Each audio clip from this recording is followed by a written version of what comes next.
was a man who lost everything in a single night. Not gradually, not slowly, with warning signs that a wiser man might have read.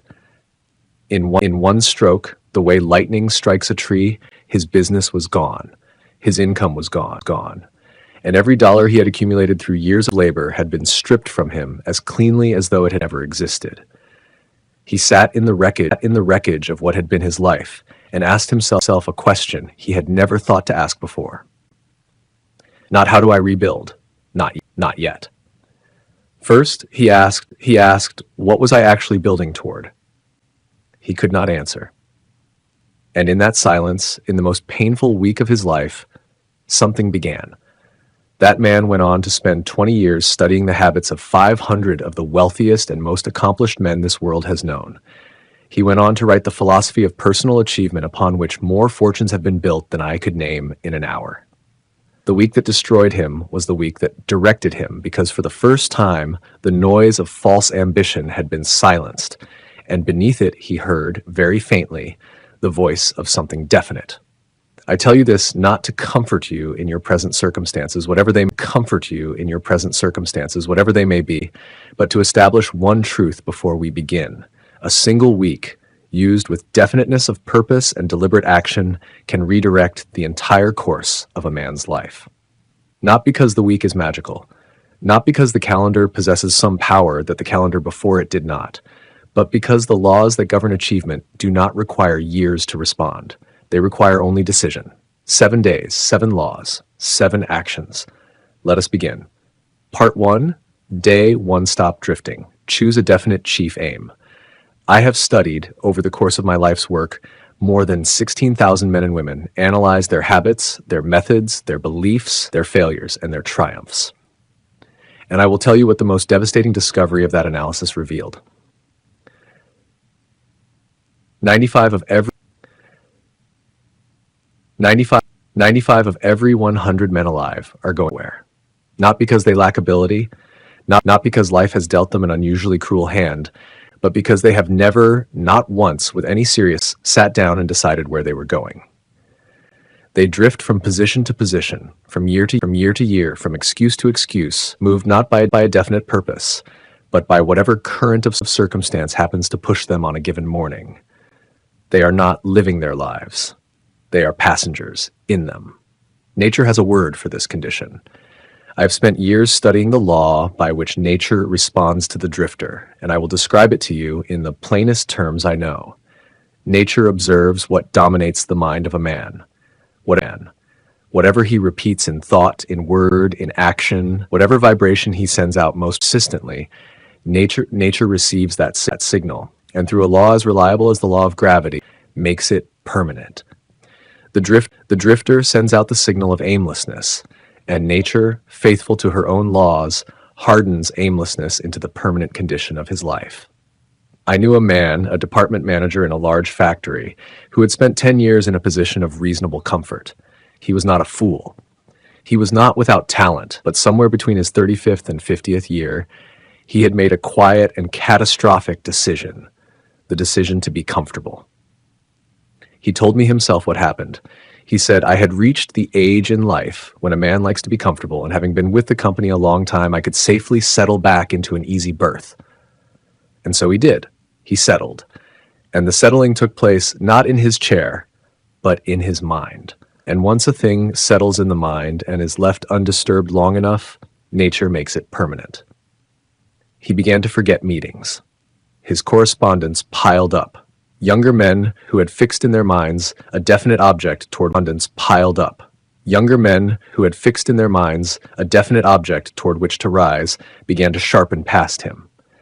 He sat at his desk with his mind wandering. He could feel himself slipping, could feel it, and could not name the cause. He finally took a week away from his work and went to a mountain resort, determined either to resign or to find the trouble and remedy it. A few days of honest examination showed him the answer. He was suffering from a plain case of mind wandering. He had no aim. He had abandoned his aim, traded it for comfort, and nature had done exactly what she always does with an abandoned aim. She had handed the space over to drift. He did not resign. Instead, he took out paper and pencil and wrote out a schedule. He imposed upon himself a definite plan for each working day. He chose in writing the most important tasks, and he committed to performing the most distasteful duties first, the very tasks a drifting man always postpones. A drifting man always postpones. And he returned to his work with one thing he had not possessed when he left, a definite chief aim. The transformation was not immediate, but it was certain because it could not be otherwise.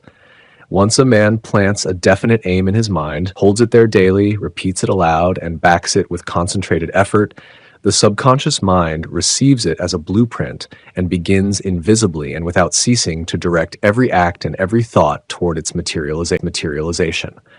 This is not philosophy. It is law. It operates whether you believe in it or not, in the same way that the law of gravitation holds you to the earth whether or not you have studied physics. The man who understands it and applies it with deliberateness moves through the world with a force that the drifter can never comprehend. I must tell you at this early point in our week together what a definite chief aim is, and more importantly, what it is not. A definite chief aim is not a vague desire. I want to do better is not an aim. I wish I had more money is not an aim. I hope things improve is not an aim. These are wishes, and wishes, I have observed across thousands of men, are nothing more than the coward's substitute for commitment. A definite chief aim is precise. It names the thing you intend to accomplish. It states the to accomplish. It states the method by which you intend to accomplish it. It carries within it a date, a reasonable, serious date by which you intend to have the thing in your possession. And it is committed to paper where it may be seen and read and held in the mind with daily repetition until the subconscious mind receives it, not as a vague hope, but as an instruction. There is a psychological as well as a practical reason for the written aim.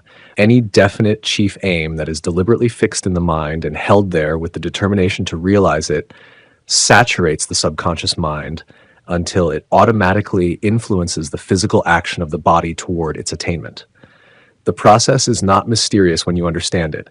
It is the most natural thing in the world. The mind moves toward whatever dominates it. Give it a clear target, and it will organize every faculty you possess: imagination, initiative, enthusiasm, persistence around that target. Give it nothing, persistence around that target. Give it nothing, and it will organize itself around the nearest comfortable distraction. Day one does not ask of you anything difficult in the physical sense.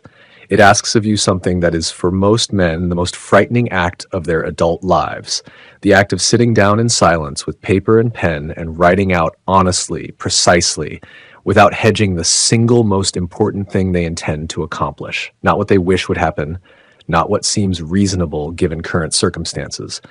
What circumstances? What they intend with the full force of their will, backed by the full machinery of the laws I am describing this week. Write it out. Read it aloud. Read it aloud. Read it again tonight before you sleep and again in the morning when you rise. Place it where it cannot be avoided. Let your eyes fall upon it throughout the day, and do not be surprised if in the act of writing it, something in you that has been asleep for years begins very quietly to stir. You cannot build a great life upon a foundation of indecision.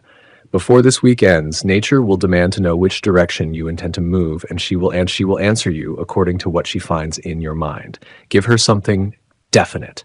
Give her something to work with. Part 2, Day 2, turn wish into consuming desire. Now that you've written your aim, I must speak to you about the fuel that either drives a man toward his aim or leaves him stranded midway between where he began and where he intended to go. That fuel is not discipline alone. It is not good habits, though habits are essential. It is not willpower in the ordinary sense of that word.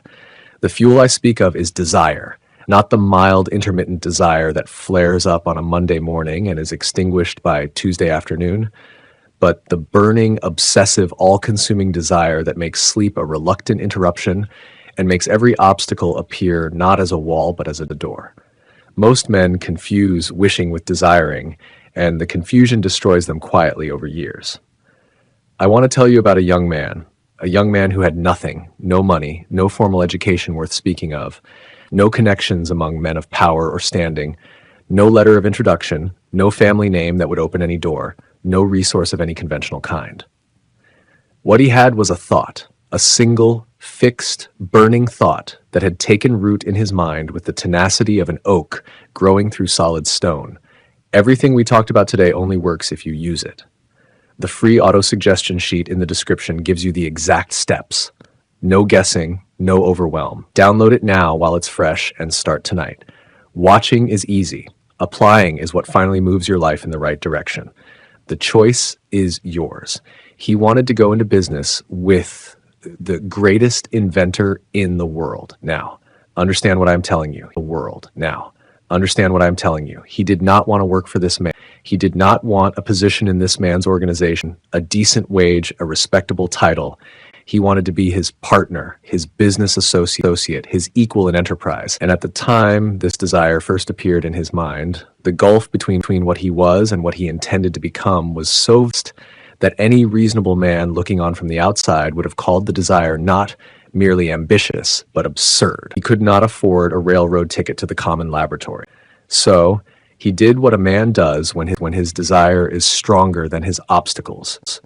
He climbed aboard a freight train and rode it to the door. He presented himself at the laboratory, looking, by his own accounting, more like a tramp than a future business partner, and he announced that he had come to go into business with the inventor.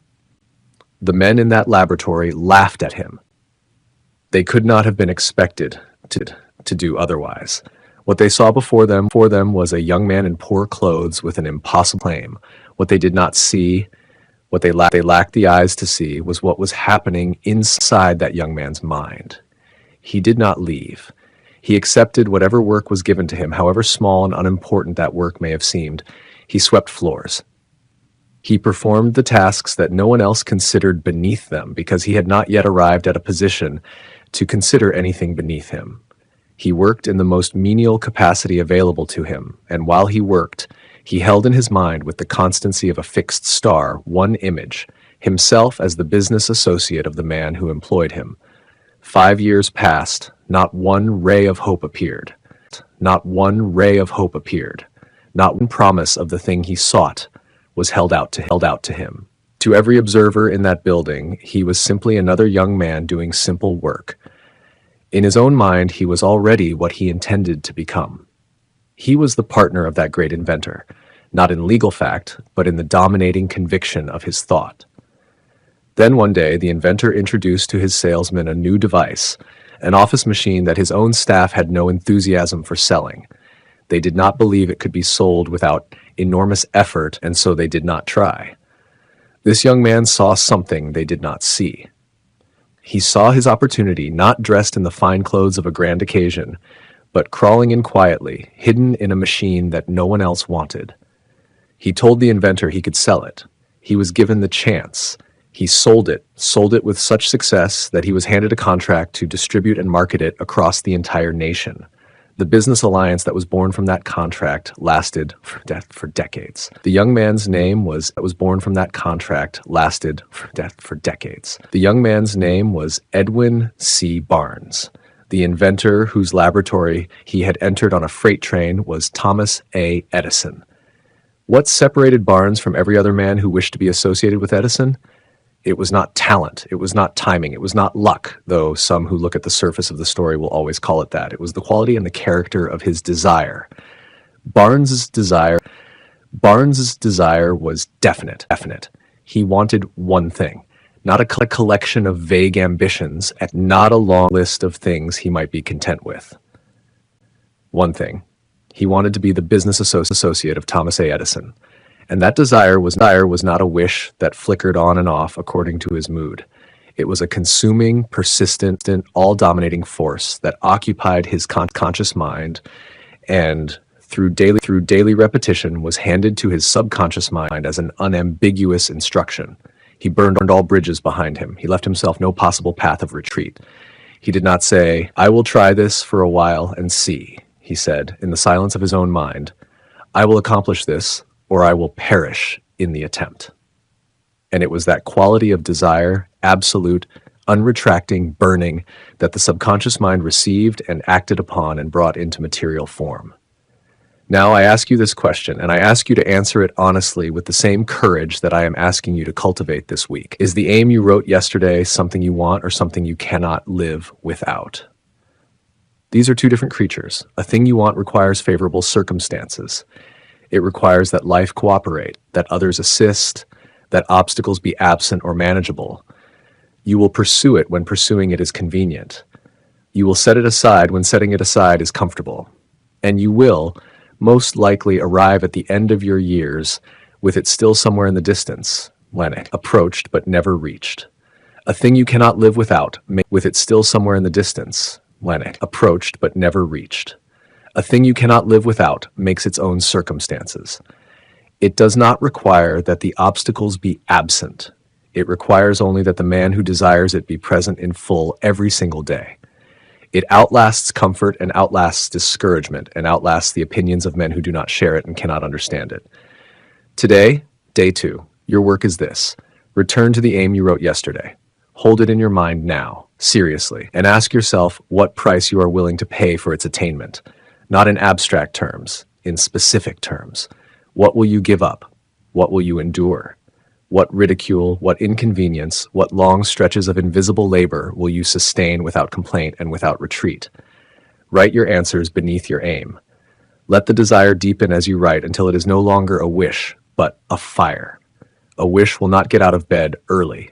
A wish will not endure ridicule. A wish will not get out of bed early. A wish will not endure ridicule. Desire will. And it is desire, not circumstance, not connection, not the favor of fortune, that the law of achievement ultimately answers. Part 3, Day 3, cut out the 6 ghosts. Face what is really holding you. We have in these first 2 days planted the seed of a definite aim and watered it with burning desire.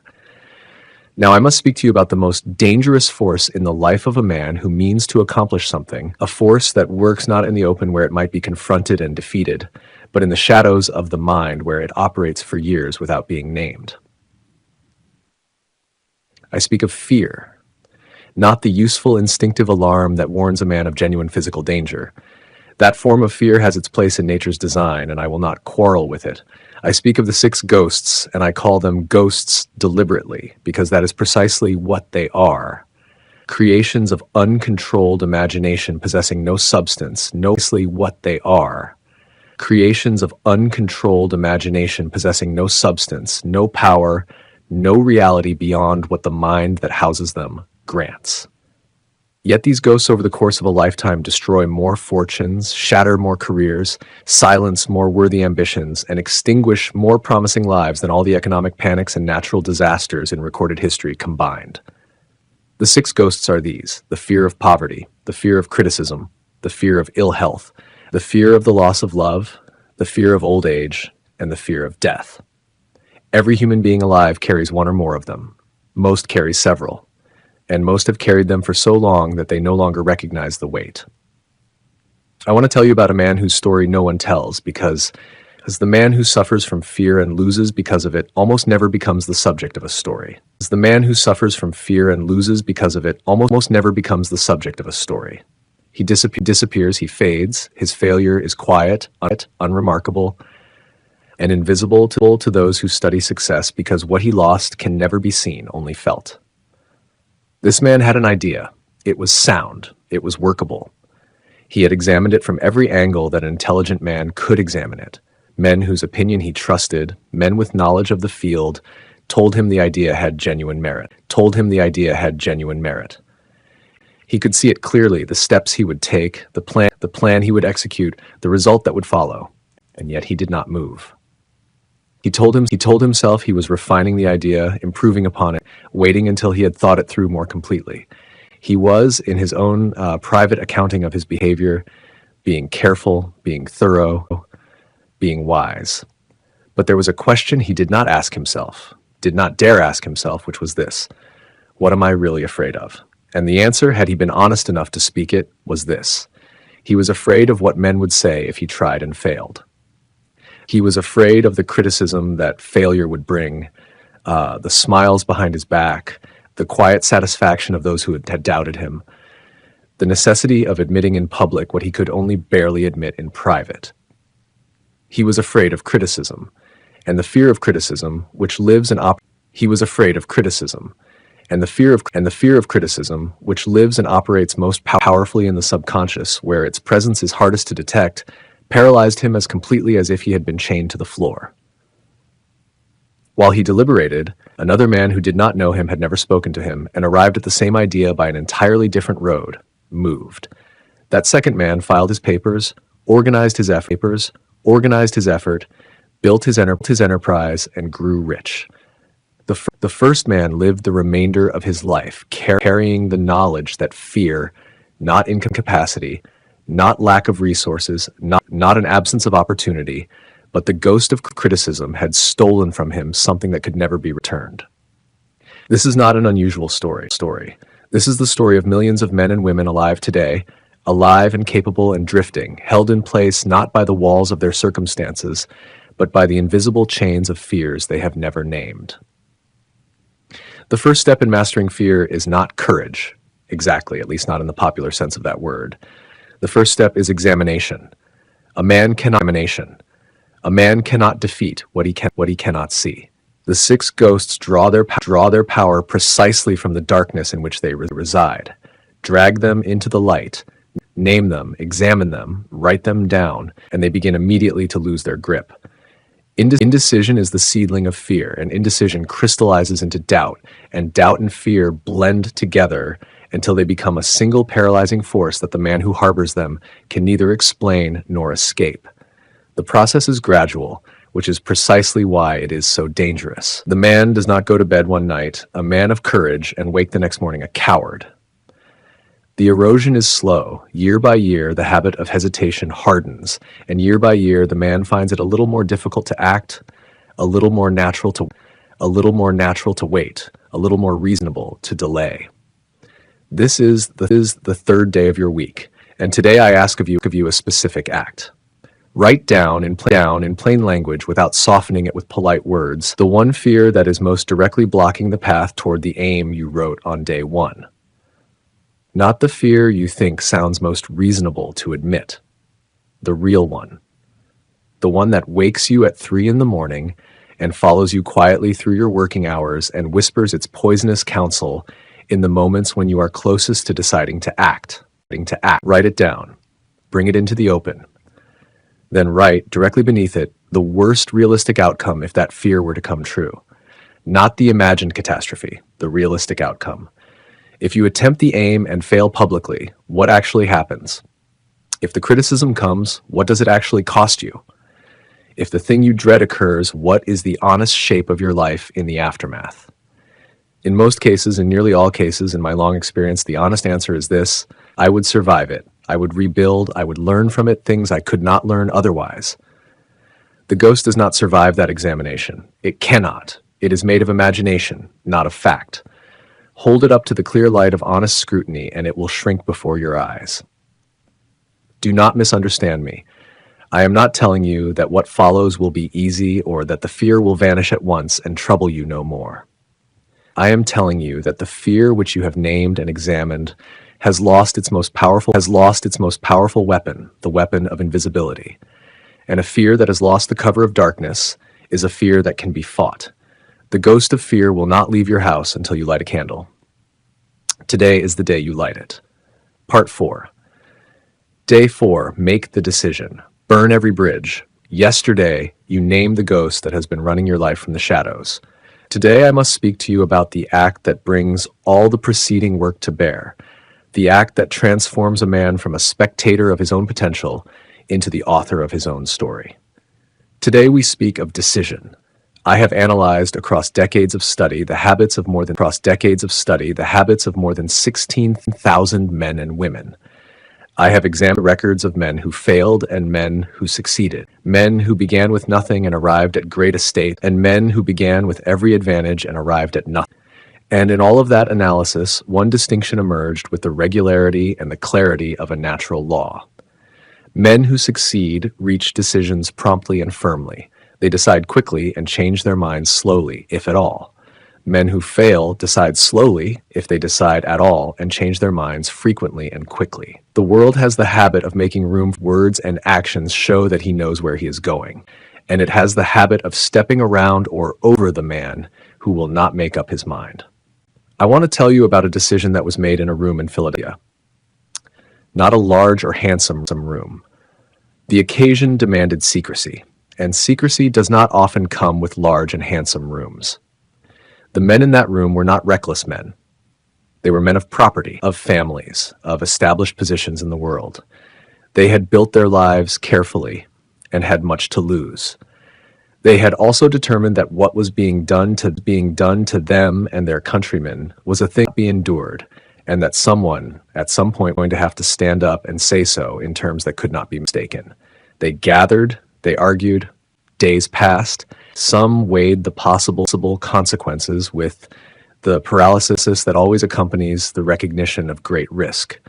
Old man Fear moved through that room as surely as he moves through any room where important decisions are being delayed. And then a man who had already, on a previous occasion, told the representative of the most powerful military force in the world to go to the devil, stood and declared in a clear and firm voice that they had discussed this issue long enough, that the only course was before them, and that the question was not whether they would act, but why they had waited so long to act. The document that was finally placed before that assembly was not simply a declaration of political principles. It was a death warrant. Every man who put his name to it understood that if the cause they were declaring for failed, and it might fail against the odds they faced, he would hang. They signed it anyway. 56 men wrote their names to that document, each staking his life on the decision to do so. And it was that decision, not the size of Washington's armies, not the wealth of the colonies, not any material advantage, that ensured the ultimate victory. Because a decision of that quality, made with that degree of courage and backed by that degree of faith, sends a vibration through every man who witnesses it, a vibration that recognizes no such thing as failure. The power that gave a nation its freedom is the same power that a man must use to give himself his freedom, not the freedom of nations, the personal freedom that comes to the man who has decided finally and without reservation what he is for and what he is about. Indecision is a habit. This is the most important thing I can tell you about it. It is not a temperament. It is not an inevitable feature of a man's character. It is a habit formed in youth, reinforced by a world that rarely demands decisiveness, and hardened through the law I have described into a permanent posture of paralysis. And habits, by their very nature, can be broken and replaced. There is a decision that you have been postponing. You know the one I mean. I do not need to tell you what it is. It has been with you in the back of your mind for weeks or months or possibly years. You have rehearsed it. You have examined it from every side. You have gathered information about it than additional information could possibly prove. The information is not lacking. The will has simply not yet been fully engaged. Day 4, you engage it. Not tomorrow. Not at the end of the week, after you have finished reviewing the remaining days of this philosophy and feel more prepared. The man who waits until he feels prepared to act will wait forever. Preparation is a virtue. Endless preparation is the drifter's most elegant disguise. Today, name the decision. Write it down. Tell one person whose respect you value and whose word you can rely upon, what you have, and ask them to hold you to it. Take one physical action in the direction of your decision before this day ends. Not a large action, a beginning, a single step, the first step. The men in that room in Philadelphia did not spend a decade preparing to sign their names. They signed them and then the work began. Decision without action is a promise to no one, but action taken the same hour a decision is made. That is the thing that changes a man's direction. That is the thing that changes a man's life. Part 5, Day 5, you cannot win alone. Build your mastermind. There is a temptation, particularly among men of strong character and independent spirit, to believe that the path to great achievement is a solitary one, that the man who accomplishes something truly worthy accomplishes it through the force of his own mind, unaided, unassisted, answerable to no one. This belief is romantic. It is also wrong. I want to tell you about a man who left school when he was barely old enough to be considered a young man at all. His formal education was slight by the measures of his time. He had worked with his hands in mills and factories. There was nothing in his background that the educated men of his era would have considered a preparation for the kind of enterprise he intended to build. Yet this man, in the course of his lifetime, built the most successful manufacturing enterprise the world of his era had seen. He accumulated a personal fortune that made him, by the accounting of his time, among the wealthiest men in the world. And he did all of this while, by his own cheerful admission, knowing almost nothing about the technical operations of the business he was in. A lawyer once tried to humiliate him in a courtroom by asking him a series of technical questions about the industry, questions designed to expose his ignorance before the public and before the court. The questions came one after another, and the man answered them all not by demonstrating the technical knowledge the lawyer was demanding, but by finally leaning forward, fixing the lawyer with a steady eye and saying something very, "If I should really want to answer any of these foolish questions, I have a row of electric buttons on my desk. By pressing the right button, I can summon men who can answer any question I desire to ask concerning the business to which I am devoting my efforts. Now, will you tell me why I should clutter up my mind with general knowledge when I have men around me who can supply any knowledge I require?" The courtroom understood this was not the answer of an ignorant man. It was the answer of a man who understood something about the organization of knowledge and the organizations that the lawyer, for all his education, had not yet grasped. That man was Henry Ford.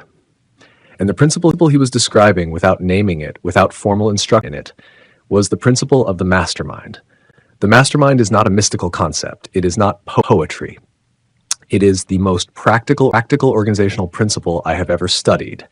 And it is the foundation upon which nearly every great fortune and every great accomplishment I examined was built, whether the man who built it recognized the principle by that name or not. It is this: no individual mind possesses all the knowledge, all the energy, all the experience, all the imagination, and all the capacity required for great achievement.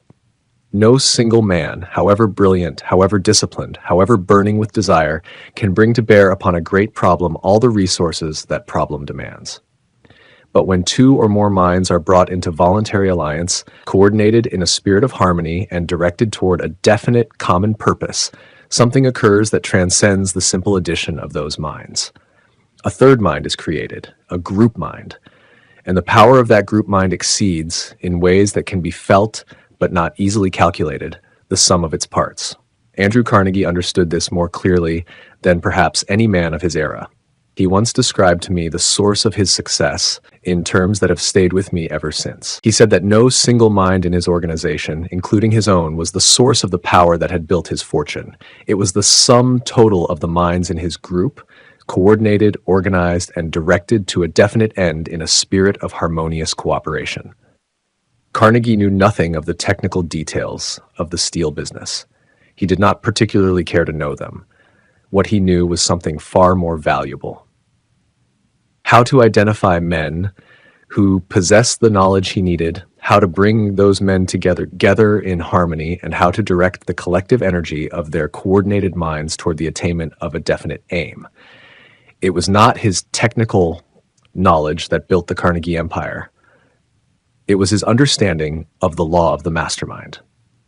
And here is what I must tell you about the environment in which this principle operates, because environment is inseparable from the mastermind principle, and the man who ignores it does so at enormous cost.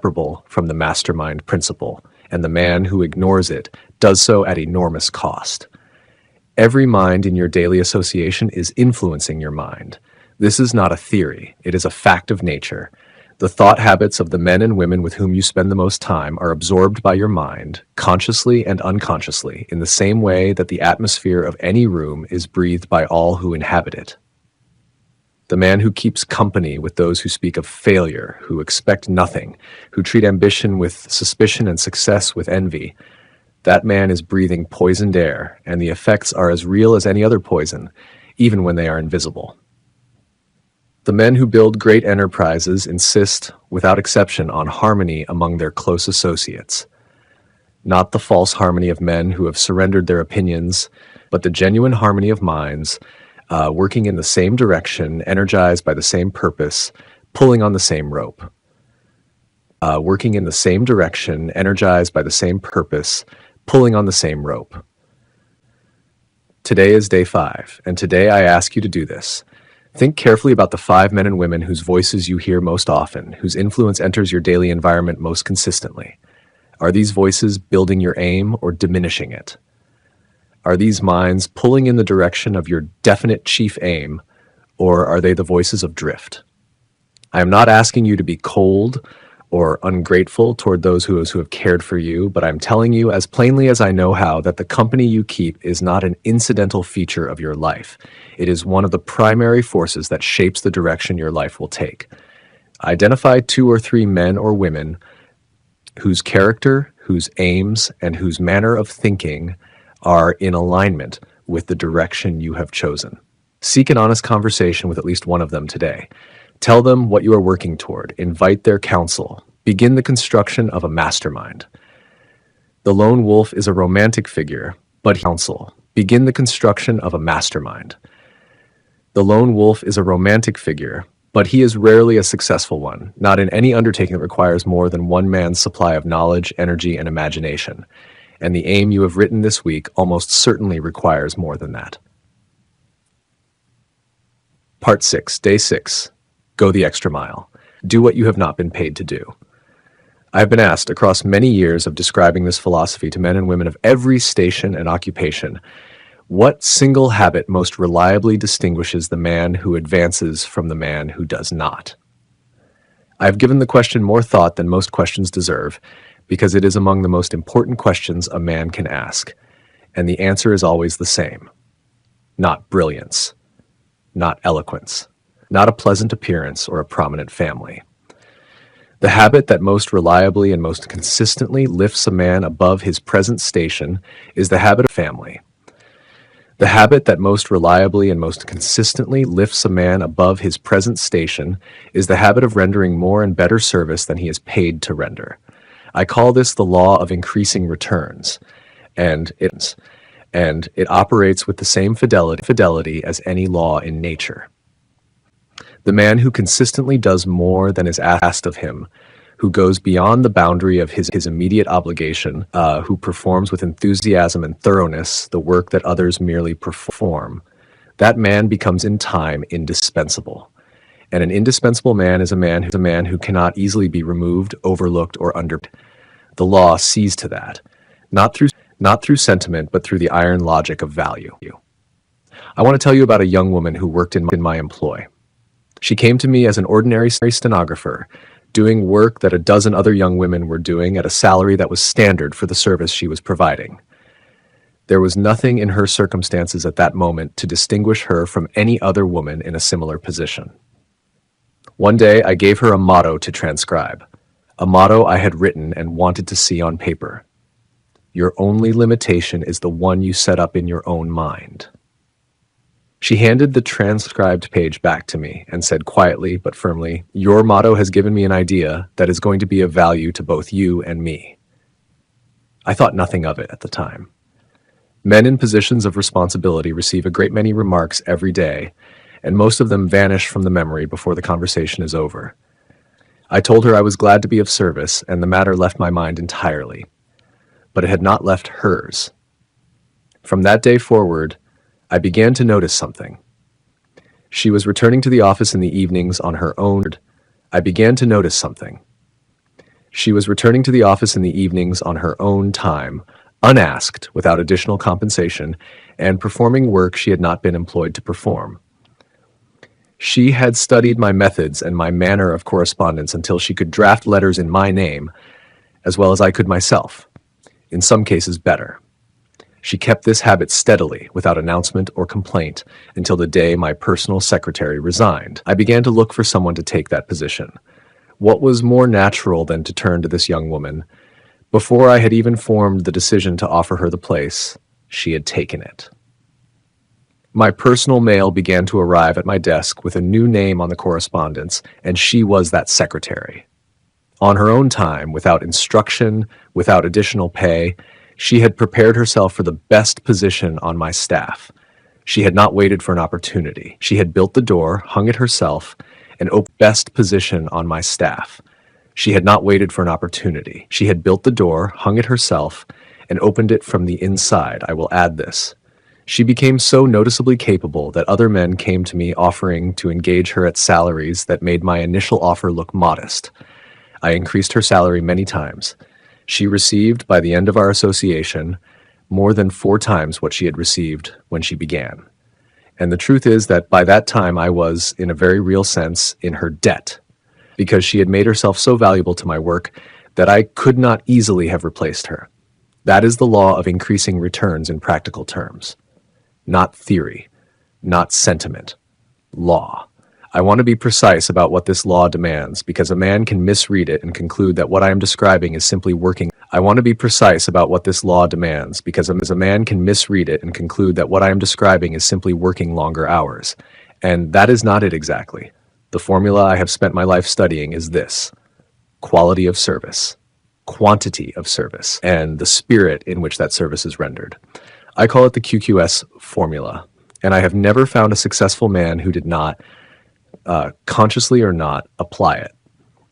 Quality means that every detail of the work you do is performed in the most efficient and thorough manner you know, and that you are always looking for ways to perform it better. Quantity means that you are always looking for ways to perform it better.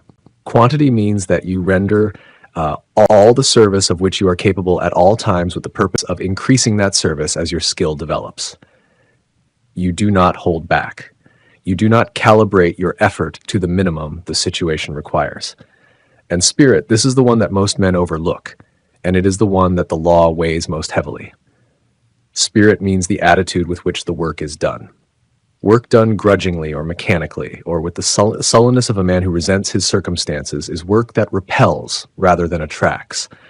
Work done with genuine enthusiasm, with the spirit of a man who is playing a great game rather than enduring a necessary sentence, and who is playing a great game rather than enduring a necessary sentence, that work sends a signal into the world that is received by other men and received favorably. Today, day 6. I ask you to perform one act of service that no one has asked for, that no one is watching, and that no one will reward immediately. Do it in the direction of your definite chief aim, if possible. Do it thoroughly, do it with enthusiasm. And then, before you sleep tonight, notice what it has done to your estimation of yourself. Notice what it has done to the quiet confidence with which you regard your own capacity. The man who does more than he is paid for today will always be paid more than the man who does only what he must. This is not a moral sentiment. It is arithmetic. Part 7, day 7, repeat, persist. Let the law of cosmic habit force do the rest. We arrive now at the 7th day, and this 7th day is both the end of the week and the beginning of the life. What I am about to describe to you is the force that underlies all the other 4th day is both the end of the week and the beginning of the life. What I am about to describe to you is the force that underlies all the other forces we have examined this week. It is the law that either works for you or works against you, that hardens your habits into permanent strength, or hardens your neglect into permanent weakness, and that does so with a fidelity and a patience that no human effort can alter or escape. Nature observes what you repeat. This is the principle. Whatever thought you return to most frequently, whatever action you perform most consistently, whatever image you hold most steadily in your conscious mind, nature receives that signal and, through the operation of what I have called the law of cosmic habit force, makes it permanent. Not instantly, not loudly, but as certain, makes it permanent. Not instantly, not loudly, but as certainly as the musician who repeats a melody until his fingers find it in the dark. Nature fixes into permanent form whatever rhythm a man has established in his mind and in his habits. This is why the drifter's condition is so dangerous. Not because drift is immediately catastrophic, it rarely is, but because drift left undisturbed hardens over time into a permanent rhythm of aimlessness. And once that rhythm is established at a sufficient depth, the man who inhabits it can no more escape it by wishing than a whirlpool can be escaped by an object already caught in its current. And this is also why the work of the past 6 days is so powerful. The work of the past 6 days is so powerful. Not because any one day changes a man, but because the 7 days together have begun to establish a new rhythm, a rhythm of definiteness, a rhythm of desire, a rhythm of courage and decision and service. And the law of cosmic habit force will harden this rhythm just as faithfully as it would harden any other, provided you do not stop. I must tell you a story now that is more personal to me than any other I have told this week. I tell it not for the purpose of self-display, but because there is no illustration in all my years of study that demonstrates the power of this principle more directly or more undeniably. There was a child born to me who came into the world in a condition that the physicians who attended at his birth regarded as permanent and irreversible. He was born without the physical equipment for hearing. The doctor told me privately on the day of his birth that the child might never hear or speak. I heard those words, and then silently, in the secrecy of my own mind, I reached a decision. I decided that my son would hear and speak, not as a wish, not as a hope, as a decision from which I would not retreat. I could not explain at that time how this result would be achieved. I did not have a plan in the conventional sense. What I had was a conviction, an unretracted, unrelinquishing conviction that if the desire for a thing is held in the mind with sufficient force and backed with sufficient faith, nature will find means of its own devising to bring that thing into reality. For years, I planted in that child's mind through bedtime stories, through repeated suggestion, through the daily investment of a father's faith, the belief that his affliction was not a liability but an asset. I told him over and over in ways fitted to his age and his understanding that his particular condition would one day become a source of great power and great service. I did not know how. I believed it. Years passed. He went through school, not a school for the deaf, but a school for ordinary children among ordinary children, because I would not permit himself by his limitation. He could hear some things slightly. He developed means of his own, small discoveries, self-taught, that brought more sound to him than his condition seemed to allow. Then, in the final weeks of his time at college, 18 years after his birth, he came into possession of a new hearing device and placed it upon his head and connected the battery. And for the first time in his life, he heard clearly, heard fully, heard the voices of the professors in his classroom, heard the voice of his mother on the telephone, heard the world as other men heard. He rushed to the telephone. He called his mother. He heard her voice for the first time. I will not pretend to fully explain what occurred in that child's development because I cannot fully explain it. The specialist who examined him could not fully explain it either, one of them stating that by every medical measure, the boy should not have been able to hear at all. But he heard, because his father, who had planted desire in his mind with the same method by which a farmer plants seed in fertile soil and tended it with daily repetition across 2 decades, his father had refused from the first moment to accept the verdict of limitation. That son's name is Blair Hill. And his father, who refused to accept what the world called impossible, was the man speaking to you now. I tell you this not to boast. I tell you this because it is the most direct evidence I possess that the principles I am describing are not ornamental. They are not comfortable words arranged to make a man feel better about his circumstances for an hour. They are laws. Laws that respond to application with the same reliability that fire responds to kindling, regardless of whether the man who applies them fully understands why they work. Autosuggestion, the principle by which repeated thoughts, emotionalized and held with faith, are transferred from the conscious mind to the subconscious, is the mechanism by which this law is applied. It is the tool. The subconscious mind is the garden, and what is planted in that garden and tended with daily repetition grows. Most men understand this principle in reverse. They plant fear by repeating fearful thoughts. They plant self-doubt by rehearsing their failures in their minds. They plant the poverty consciousness by focusing day after day on what they lack, rather than on what they intend to acquire. And then they are astonished when their harvest responds to what they planted. The man who intends to use this law to his benefit must reverse the process deliberately, must choose with care what he plants, and must tend that planting with daily repetition, with genuine feeling, and with the faith that what is planted will, in time, produce its counterpart in the material world. Today, day 7, I ask you to do the following. Return to the paper on which you wrote your definite chief aim on day 1. Read it aloud now, in this moment. Read it aloud this evening. Read it aloud tomorrow morning. Read it at every opportunity you can create across the coming weeks until the words have moved from the page into the permanent structure of your mind. Beneath your aim, write these words. I shall persist without deviation, without retreat, and without apology until this aim becomes my physical reality. Sign your name to it. Date it. This is not theater. This is the act by which you hand an instruction to the deepest and most powerful part of your mind, the part that does not distinguish between the possible and the impossible, but concerns itself only with the instruction it has received and the faithful execution of that instruction. The 7 days are not complete when this one ends. They are complete when the 7 habits are installed. When the man who began this week as a drifter has taken his first 7 steps as a man of definite purpose, and has committed to repeating those steps until the law of cosmic habit force makes them the permanent rhythm of his life. Closing monologue. The demand.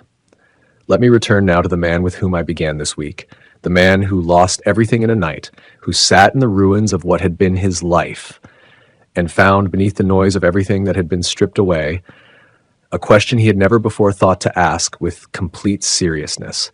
What am I actually for? That man's story is not remarkable because of the disaster that befell him.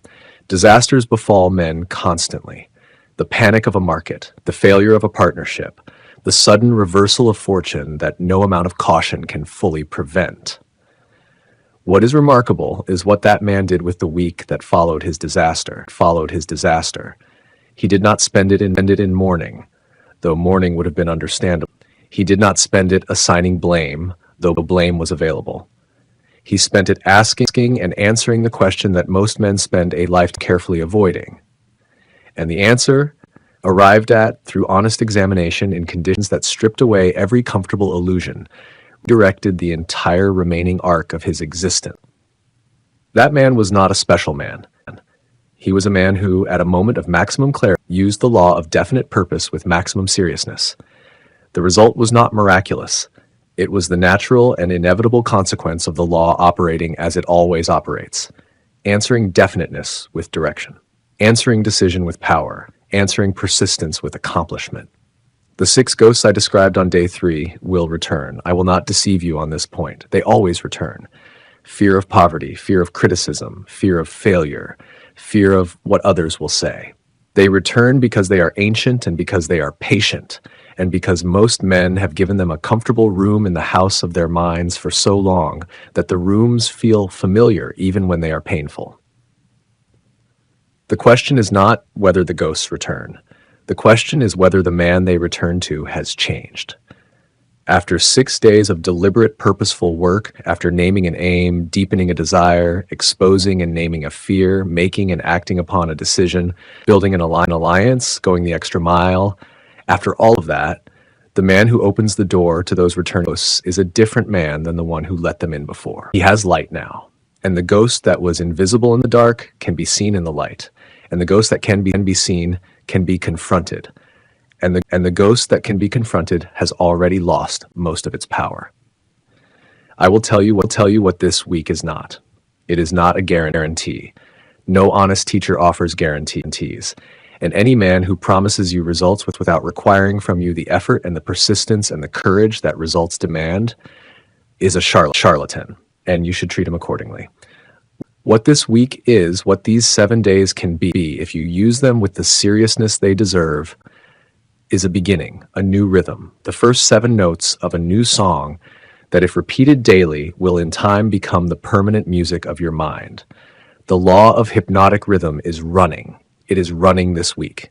It is running at this moment as you receive these words. It is making permanent whatever is in your mind, whatever you repeat well upon, whatever vibration dominates your thought. Nature does not wait for your permission. She does not pause while you gather your resolve or consult your comfort. She is setting the rhythm now. The only question remaining, the only question that has ever been is this: are you going to choose the rhythm, or are you going to let drift choose it for you? As drift has been choosing it quietly and without ceremony for however many years, you have been walking through this life without a definite aim. This is not the week to watch and wait. This is not the week to file the knowledge away for future reference and return to your ordinary habits. The laws I have described this week do not improve with storage. They improve only with application. Immediate, concrete, repeated application. Write the aim. Deepen the desire. Name the fear. Make the decision today. Find your allies. Do more than you've been paid to do. And then repeat these things. Repeat them until the law of cosmic habit force takes them from your intention and makes them the permanent nature of your character. You came to this material because somewhere inside you there is a man who has not yet had his full say. A man who has been waiting, sometimes for years, sometimes for decades, for the permission to step fully into the life that his deepest desires have always been describing to him. That permission will not come from outside. It never comes from outside. It comes from the same place this week has asked you to look. From the definite, deliberate, courageous operation of your own mind. Give that man inside you 7 days. Give him your full attention. Give him the seriousness he has earned and deserves. And then do not be surprised at what you find when you meet him on the other side of the work. Grab the free auto-suggestion sheet in the description. It's based on exactly what we're covering here. Actually apply what you have learned here. Don't just listen. So pause this, get the sheet now, and watch your life finally start moving in the right direction.